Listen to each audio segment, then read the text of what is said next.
నమస్తే, welcome to one TV news. ముందుగా బులెటిన్లో హెడ్లైన్ చూద్దాం.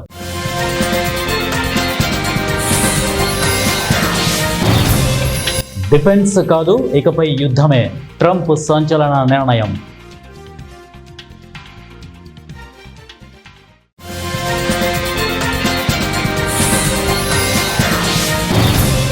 జపాన్ ప్రధాని పదవికి షిగేరు ఇసిబా రాజీనామా.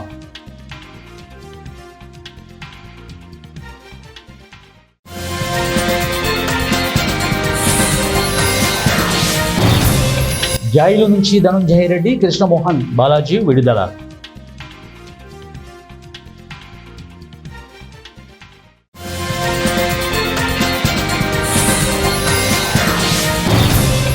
అమెరికాతో కలిసి పని చేయాలి, అశ్విని వైష్ణవ్.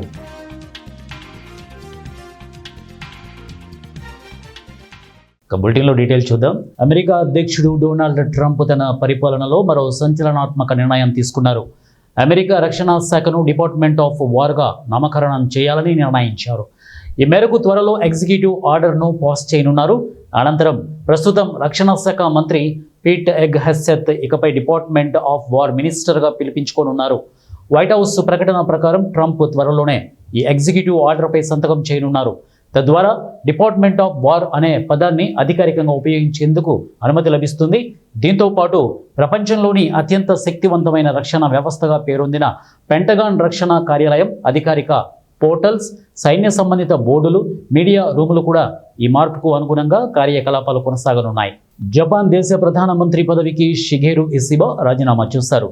పార్టీలో అంతర్గత విభేదాలకు స్వస్తి పలకాలనే ఉద్దేశంతోనే తాను ఈ నిర్ణయం తీసుకున్నానని తెలిపారు.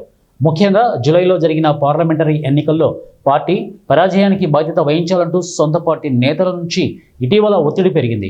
ఈ నేపథ్యంలో ఇషిబా తన పదవికి రాజీనామా చేశారు. గత ఏడాది ఫుమియో కిషిదా రాజీనామా తర్వాత అధికార లిబరల్ డెమోక్రటిక్ పార్టీ అధ్యక్ష ఎన్నికల్లో షిగేరు ఇసిబా విజయం సాధించారు. అక్టోబర్లో జపాన్ ప్రధానిగా బాధ్యతలు చేపట్టారు.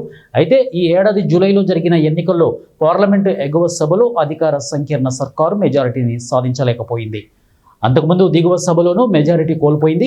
దాంతో సొంత పార్టీ సభ్యుల నుంచి ప్రధానిపై ఒత్తిడి పెరిగింది. అమెరికా అధ్యక్షుడు Donald Trump Indian outsourcing కంపెనీలపై కఠినమైన చర్యలు తీసుకుంటున్న సమయంలో కేంద్ర మంత్రి అశ్విని వైష్ణవ్ కీలక వ్యాఖ్యలు చేశారు. సుమారు $300 బిలియన్ విలువైన భారతదేశ ఐటీ పరిశ్రమను కాపాడుకోవడానికి అమెరికాతో కలిసి పనిచేయాలని, ఇతర మల్టీనేషనల్ కంపెనీలతో కూడా టచ్లో ఉండాలని ఆయన పేర్కొన్నారు. భారతీయ ఐటీ రంగాన్ని మాత్రమే కాకుండా ఎలక్ట్రానిక్స్ తయారీ రంగాలను కూడా ప్రభుత్వం ప్రోత్సహిస్తోందని, దీనికి కావాల్సిన చర్యలను కేంద్రం తీసుకుంటోందని మంత్రి అన్నారు. ఇటీవల కాలంలో స్మార్ట్ ఫోన్ మార్కెట్లో ఇండియా వాటా గణనీయంగా పెరిగిందని ఆయన వివరించారు. మేము ఇప్పటికే అమెరికా, యూరప్, జపాన్, ఆగ్నేషియా ప్రభుత్వాలతో కూడా సంప్రదింపులు జరుపుతున్నాము. భారతదేశంలోని పరిశ్రమలు శక్తివంతంగా ఉంచడమే లక్ష్యంగా ముందడుగు వేస్తున్నట్లు అశ్విని వైష్ణవ్ సూచించారు. 5.67 మిలియన్లకు పైగా ఉద్యోగులను కలిగి ఉన్న ఎగుమతి ఆదాయాలకు గణనీయంగా దోహదపడే భారతదేశ ఐటీ సేవల రంగం చాలా కాలంగా విదేశీ క్లయింట్లపై, ముఖ్యంగా అమెరికాలోని క్లయింట్లపై ఆధారపడింది. మద్యం అక్రమ కేసులో అరెస్ట్ అయిన రిటైర్డ్ అధికారులు ధనంజయ రెడ్డి, కృష్ణమోహన్ రెడ్డి, వికాట్ కంపెనీ డైరెక్టర్ బాలాజీ గోవిందప్ప ఇవాళ జైలు నుంచి విడుదలయ్యారు. కాగా వారి విడుదలపై జైలు అధికారులు తాత్సారం చేశారు. ముగ్గురి విడుదల ప్రక్రియను అధికారులు ఉద్దేశపూర్వకంగా ఆలస్యం చేశారనే ఆరోపణలు ఉన్నాయి. నిన్న సాయంత్రమే విడుదల కావాల్సి ఉన్నప్పటికీ ఇవాళ వారిని ఆలస్యంగా విడుదల చేశారు. ఈ క్రమంలో విజయవాడ జైలు సూపరింటెండెంట్ తీరుపై న్యాయవాదులు ఆగ్రహం వ్యక్తం చేశారు. బెయిల్ వచ్చిన మమ్మల్ని జైల్లో బంధించారని ధనంజయ రెడ్డి మండిపడ్డారు. కోర్టులంటే ప్రభుత్వానికి గౌరవం లేదని, మళ్ళీ ఏదో కేసు పెట్టి జైల్లో బంధించాలని చూశారంటూ ధనంజయ రెడ్డి ఆగ్రహం వ్యక్తం చేశారు. మద్యం అక్రమ కేసులో విజయవాడ ఎస్సీబీ కోర్టు శనివారం రాష్ట్ర ప్రభుత్వానికి షాక్ ఇచ్చిన సంగతి తెలిసిందే. ధనంజయ రెడ్డి, కృష్ణమోహన్ రెడ్డి, బాలాజీ గోవిందప్పలకు బెయిల్ రాకుండా అడ్డుకునేందుకు ప్రత్యేక దర్యాప్తు బృందం సాగించిన ప్రయత్నాలను పటాపంచలు చేసింది. ఈ ముగ్గురికి బెయిల్ ఇచ్చింది. ఛార్జ్ షీట్ దాఖలు చేసిన నేపథ్యంలో వీరికి ఎస్సీబీ కోర్టు డిఫాల్ట్ బెయిల్ మంజూరు చేసింది. ఈ సందర్భంగా పలు షరతులు విధించింది. పాస్పోర్ట్లను ఇప్పటికే జప్తు చేయకుంటే విడుదలైన 3 రోజుల్లో వాటిని స్వాధీనం చేయాలని ఆదేశించింది. ముగ్గురు ₹1,00,000 చొప్పున 2 పూచీకత్తులు సమర్పించాలని సూచించింది. కోర్టు అనుమతి లేకుండా దేశం దాటి వెళ్లొద్దని, తమ నియంత్రణలోనే లేని పరిస్థితుల్లో తప్ప మిగిలిన అన్ని వేళల్లో కోర్టు విచారణకు హాజరై తీరాలని స్పష్టం చేసింది. సంపూర్ణ చంద్రగ్రహణం రావడంతో నేటి ఉదయం 11 గంటల నుండి మరుసటి రోజు ఉదయం 6 గంటల వరకు ప్రకాశం జిల్లా మార్కాపురంలో ప్రధాన ఆలయాల ద్వారాలను మూసివేశారు. ఈరోజు రాత్రి 9:50 ప్రారంభమయ్యే చంద్రగ్రహణం సందర్భంగా పట్టణంలోని శ్రీలక్ష్మి చెన్నకేశవ స్వామి మరియు జగదాంబ సమేత శ్రీ మార్కండేశ్వర స్వామి ఆలయాల ద్వారాలను ఆలయ అర్చకులు అధికారికంగా మూసివేశారు. చంద్రగ్రహణ ప్రభావం ముందుగానే తెలుసుకున్న భక్తులు వేకువజామునే స్వామివారిని దర్శించుకున్నారు. ఈ సందర్భంగా శ్రీలక్ష్మి చెన్నకేశవ స్వామి ఆలయ ప్రధాన అర్చకులు అప్పణాచార్యులు మాట్లాడుతూ చంద్రగ్రహణ ప్రభావం దేశవ్యాప్తంగా ఉందని, చంద్రగ్రహణం దోషం దేవతలపై పడకూడదనే ఆలయాల ద్వారాలు మూసివేస్తామని తెలిపారు.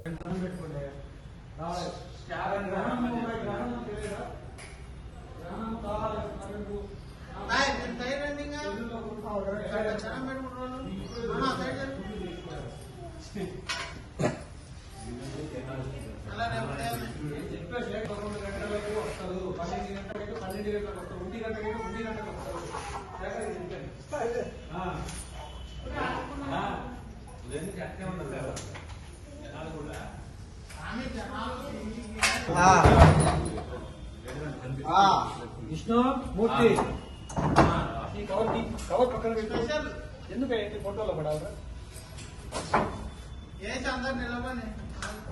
రండి మూర్తి ఫోటోలు తీసుకున్నా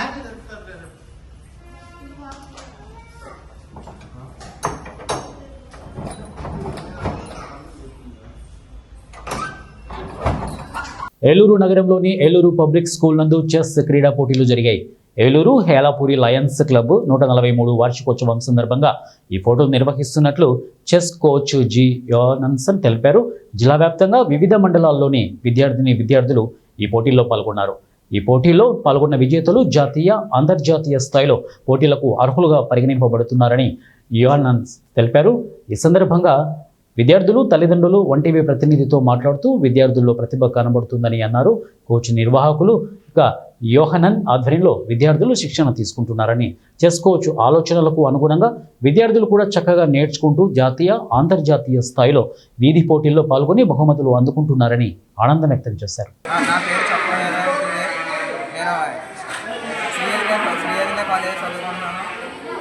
స్టేట్, డిస్ట్రిక్ట్, ఇంటర్నేషనల్, నేషనల్ అన్నీ కొట్టాను. నాకు మా సార్ యోహన్ సార్ మంచి మంచి ట్రిక్స్ చెప్పారు. ఫ్యూచర్లో ఇంకా బాగా ఆడాలని కోరుకుంటున్నాను. నా పేరు షరీఫ్. ఈ లయన్స్ క్లబ్ ఆధ్వర్యంలో ఈ చెస్ పోటీలు చేయడం జరుగుతుంది. ఈ చెస్ పోటీకి గాను మా ఇద్దరు పిల్లలు రావడం జరిగింది, హనోక్ షరీఫ్, నషీద్ షరీఫ్. ఈ యొక్క చెస్ పోటీలని మన యోహన్ గారు ఆధ్వర్యంలో జరుగుతుంది. ఆ సార్ గారు ఈ ట్రైనింగ్ ఇవ్వడం జరిగింది. పిల్లలకి చాలా మెలకువలు నేర్పి చెస్ ఏ విధంగా ఆడాలో సార్ గారు బాగా క్లుప్తంగా వివరించడం జరుగుతుంది. ఇది మానసికంగా అభివృద్ధి చెందడానికి కూడా ఈ చెస్ అనేది చాలా ఉపయోగపడుతుంది. ధన్యవాదాలు. క్లబ్ తరఫున మరి ఈరోజు అబ్రహాం గారి కాస్ట్లో చెస్ అకాడమీ ఆధ్వర్యంలో మరి Eluru district under chess tournament Eluru public స్కూల్లో ఈరోజు కండక్ట్ చేయడం జరిగింది. ఈ యొక్క మరి టోర్నమెంట్కు వివిధ ప్రాంతాల నుంచి మరి కైకలూరు, అలాగే హనుమాన్ జంక్షను, మరి బాదులాల, గణపూర్ అనేక దూర ప్రాంతాల నుంచి అనేక మంది విద్యార్థులు మరి పాల్గొనడం జరిగింది. ఈ యొక్క దీంట్లో మరి ఉత్తమ ప్రతిభ కనబరిచిన వారిని స్టేట్ లెవెల్, నేషనల్ టోర్నమెంట్స్కి మరి మేము పంపించడం జరుగుతుంది. ఈ యొక్క టోర్నమెంట్లో మరి అనేక మంది తల్లిదండ్రులు మరి విద్యార్థులు ఉత్సాహంగా పాల్గొన్నారు.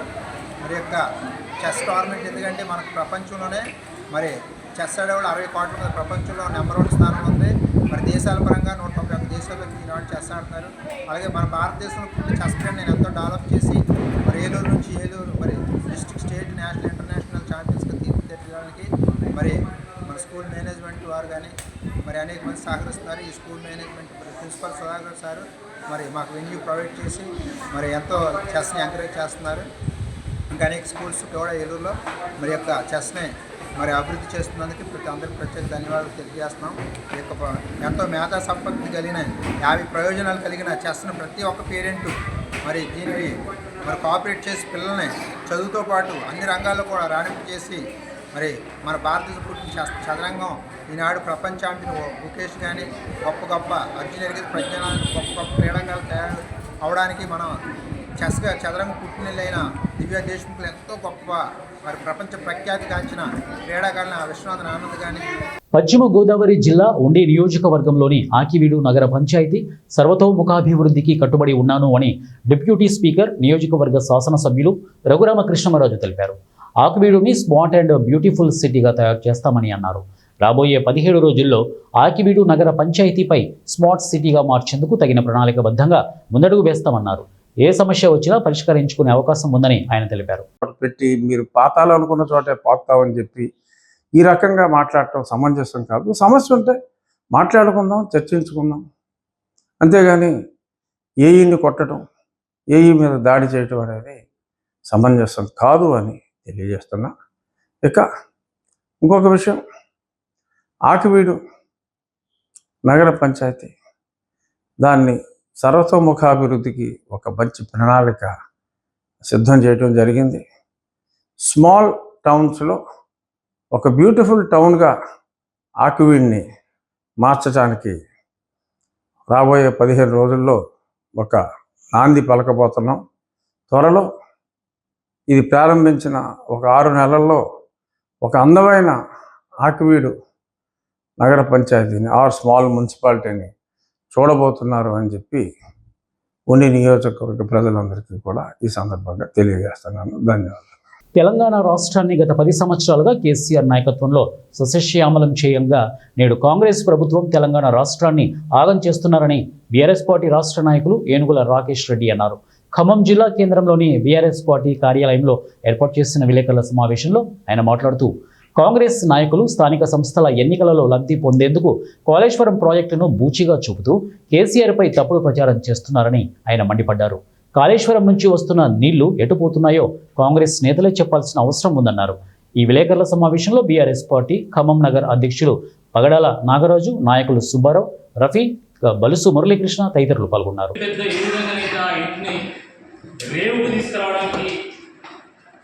ఎన్నో ప్రయత్నాలు చేస్తారో ఆ రకంగా కేసీఆర్ గారు తెలంగాణకు ఒక ఉద్యమకారుడిగా, ఒక పెద్ద మనిషిగా, తెలంగాణ సాధకుడుగా ఆయన నీళ్ల విషయంలో ఒక యజ్ఞంలాగా ప్రాజెక్టుల రూపకల్పన చేయడం జరిగింది. కేసీఆర్ గారు అధికారంలోకి వచ్చిన తర్వాత మరి నీళ్ళన్నీ, గోదావరిలో ఉన్నటువంటి నీళ్ళన్నీ కూడా సముద్రం వైపు ప్రయాణం చేస్తూ ఉన్నాయి. ఇటు కృష్ణలో ఉన్నటువంటి నీళ్లు కూడా సముద్రంలో కలుస్తున్నాయి. కాబట్టి ఎట్టి పరిస్థితుల్లో ఈ గోదావరి నీళ్లను, కృష్ణా జలాలను ఈ తెలంగాణకు మళ్లించాలనేటువంటి ఒక దృఢ సంకల్పంతో అద్భుతమైనటువంటి ఒక ప్రాజెక్టులను రూపకల్పన చేయడం జరిగింది. తెలంగాణ దుస్థితి ఎట్లాంటిది అంటే పల్లె నిండా అన్నం ఉన్నా కూడా అన్నం తినలేనటువంటి ఒక పరిస్థితి. తలాపున గోదావరి పారుతూ ఉంటుంది, కానీ ఆ గోదావరి జలాలు మన పంట పొలాలకు రావు, మన ఊళ్ళో కూడా రావు. కనీసం మనం దాహం తీర్చుకోవడానికి గుక్క నీళ్ళు కూడా మనం తీసుకోలేనటువంటి ఒక పరిస్థితి ఆ రోజు తెలంగాణలో ఉండే. కానీ కేసీఆర్ గారు త్రివేణి సంగమం కాళేశ్వరం వద్ద అక్కడ ప్రాణహిత కలుస్తుంది కాబట్టి ఆ ప్రాణహిత కలిసిన తర్వాత అటు ప్రాణహిత ఇటు గోదావరి జలాలను ఒడిసిబట్టి ఈ తెలంగాణకు రప్పించాలనేటువంటి గొప్ప సంకల్పంతో కాళేశ్వరం ప్రాజెక్టు రూపకల్పన చేయడం జరిగింది. ప్రాణహిత తుమ్మడిహట్టి నుంచి 100 కిలోమీటర్లకు పైగా ప్రవహించి ఆ త్రివేణి సంగమం దగ్గర గోదావరిలో కలుస్తుంది. కాళేశ్వరం ఒక గొప్ప పుణ్యక్షేత్రం, కాళేశ్వరం ఒక ముక్తీశ్వరం. అది అలాంటి ఆ త్రివేణి సంగమం దగ్గర 281 టీఎంసీల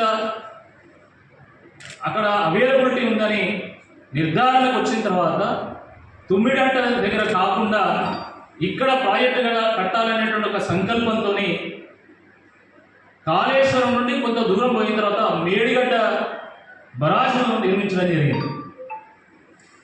ఆ మేడిగడ్డ బరాజ్ కంటే కొంచెం ముందే కన్నేపల్లి పంప్ హౌస్ను నిర్మాణం చేయడం జరిగింది. కానీ మీరందరూ కూడా రోజు ప్రచారం చూస్తూ ఉన్నారు. ప్రచారం కాదు, దుష్ప్రచారం. మేడిగడ్డ దగ్గర 2 పిల్లర్లు కుంగిపోతే మొత్తం కాళేశ్వరం కూలేశ్వరం అయిపోయింది. కాళేశ్వరం కూలిపోయిందని చెప్పి కాంగ్రెస్ పార్టీ నాయకులు డప్పు పట్టుకొని మరీ ఊరు ప్రచారం చేస్తూ ఉన్నారు. కానీ వాస్తవం ఏంటంటే ఈరోజు మేడిగడ్డ దగ్గర ఉన్నటువంటి 85 గేట్లు ఎత్తినా కూడా ఆ కన్నేపల్లి పంప్ హౌస్ దగ్గర ఇప్పటికీ 100 మీటర్ల నీళ్లు అక్కడ ప్రవహిస్తూ ఉన్నాయి. 93 మీటర్ల నీళ్లు ఉంటే చాలు, అక్కడ నుండి మనం నీళ్లు లిఫ్ట్ చేసుకోవచ్చు. కానీ అక్కడ 93 మీటర్ల కంటే ఎత్తుగా అంటే 100 మీటర్ల నీళ్లు అక్కడ నుండి ప్రవహిస్తుంది. అంటే కన్నేపల్లి పంప్ హౌస్ దగ్గర ఉన్నటువంటి 17 పంపులు, ఈచ్ పంపు 40 మెగావాట్ కెపాసిటీ, అంటే 680 మెగావాట్ల కెపాసిటీతో ఉన్నటువంటి పంపులన్నీ కూడా మనం ఆన్ చేయొచ్చు. రోజుకు 3 టీఎంసీల నీళ్లు మనం అక్కడ నుండి లిఫ్ట్ చేయొచ్చు. కానీ దురదృష్టకరమైనటువంటి విషయం ఏంటంటే కాళేశ్వరం కూలిపోయిందని ప్రజల్ని నమ్మించడానికి మొత్తం గేట్లన్నీ ఎత్తివేయడమే కాకుండా కన్నేపల్లి పంప్ హౌస్ను కాస్త ఈరోజు పడావు పెట్టింది. మొత్తం పంప్ హౌస్లో అన్ని మోటార్లు పనిచేస్తున్నాయి, అన్ని ప్యాకేజెస్ పనిచేస్తున్నాయి. కానీ దాన్ని కావాలని పడవ పెట్టింది. ఎందుకంటే కాళేశ్వరం కూలిపోయిందని ప్రజల్ని నమ్మించాలి కాబట్టి. ఆ కన్నేపల్లి పంప్ హౌస్ నుంచి కొంచెం దూరం అయిన తర్వాత అక్కడ అన్నారం బ్యారేజ్ ఉంటుంది. అన్నారం బ్యారేజ్లో 66 పిల్లర్లు ఉన్నాయి. మేడిగడ్డలో 85 పిల్లర్లు. మళ్ళీ దానికి సరస్వతి పంప్ హౌస్ ఉంది. దాని తర్వాత సుందిల్ల బ్యారేజ్ ఉంది. దానికి పార్వతి పంప్ హౌస్ ఉన్నది. కానీ దురదృష్టకరమైనటువంటి విషయం ఏంటంటే సుమారు 100 టీఎంసీల నీళ్లు ఈరోజు at this point of time Medigadda నుండి ప్రవహిస్తున్నా కూడా ఈ 3 బరాజులో ఉన్నటువంటి ప్రతి గేట్ ఎత్తేసారు. 3 పంప్ హౌస్లను మొత్తం కూడా పడవ పెట్టింది. ఒక్క చుక్క నీళ్లు కూడా లిఫ్ట్ చేయలేనటువంటి ఒక దుస్థితి ఈరోజు తెలంగాణలో ఉంది. దాని పర్యవసానం ఏంటంటే మొన్న యాసింగ్లో నీళ్లు లేక మొత్తం తెలంగాణలో పంటలే. ఖమ్మం జిల్లా వైరా నియోజకవర్గ కేంద్రంలో ఆర్య వైశ్య సంఘం వాసవి యూత్ ఆధ్వర్యంలో గణేష్ నిమజ్జనం సందర్భంగా శోభాయాత్రను ఘనంగా నిర్వహించారు. వినాయక సమితి పర్వదినం సందర్భంగా గణపతి నవరాత్రి ఉత్సవాలు ఘనంగా నిర్వహించారు. ఈ సందర్భంగా పర్యావరణాన్ని పరిరక్షించాలని 8 అడుగుల ఎత్తైన మట్టి బాల గణపతికి 11 రోజుల పాటు ప్రత్యేక పూజలు నిర్వహించి నిమజ్జన కార్యక్రమాన్ని ప్రత్యేక ఆకర్షణీయంగా పూణే వాయిద్యాలతో, కోలాటం, నృత్యాలతో శోభాయాత్ర చేపట్టారు. శోభాయాత్రలో ముఖ్య అతిథిగా ఎమ్మెల్యే మాలోతు రామదాస్ నాయక్, కాంగ్రెస్ పార్టీ జిల్లా అధ్యక్షులు పువ్వాళ్ల దుర్గాప్రసాద్, ఆర్య వైశ్య సంఘం ప్రముఖులుగా వనమ విశ్వేశ్వరరావు పాల్గొన్నారు.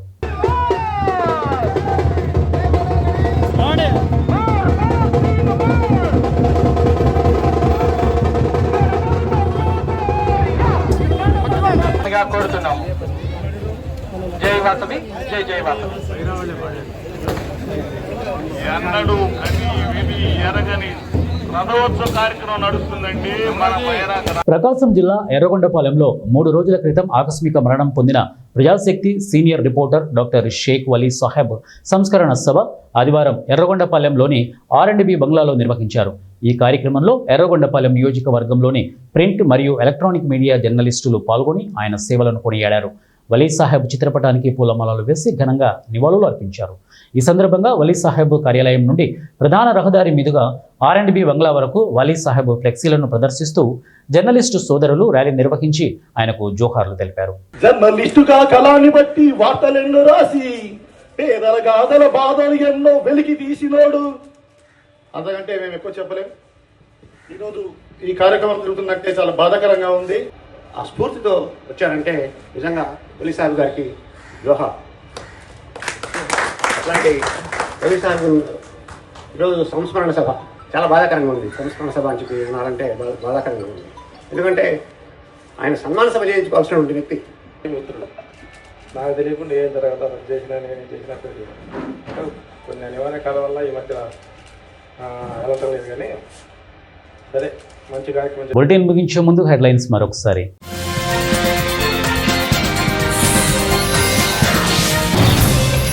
డిఫెన్స్ కాదు, ఇకపై యుద్ధమే, ట్రంప్ సంచలన నిర్ణయం.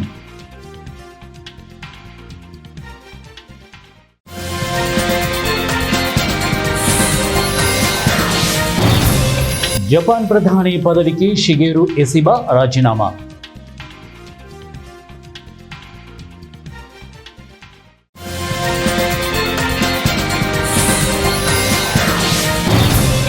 జైలు నుంచి ధనంజయ రెడ్డి, కృష్ణమోహన్ బాలాజీ విడుదల.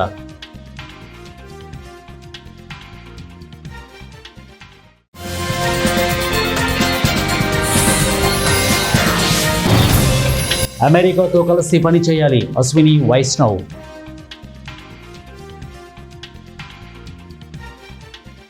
ఇవే బులెటిన్ అప్డేట్స్. నెక్స్ట్ బులెటిన్లో కలుద్దాం. Until then keep watching 1TV news. ప్రతిక్షణం ప్రజల పక్షం.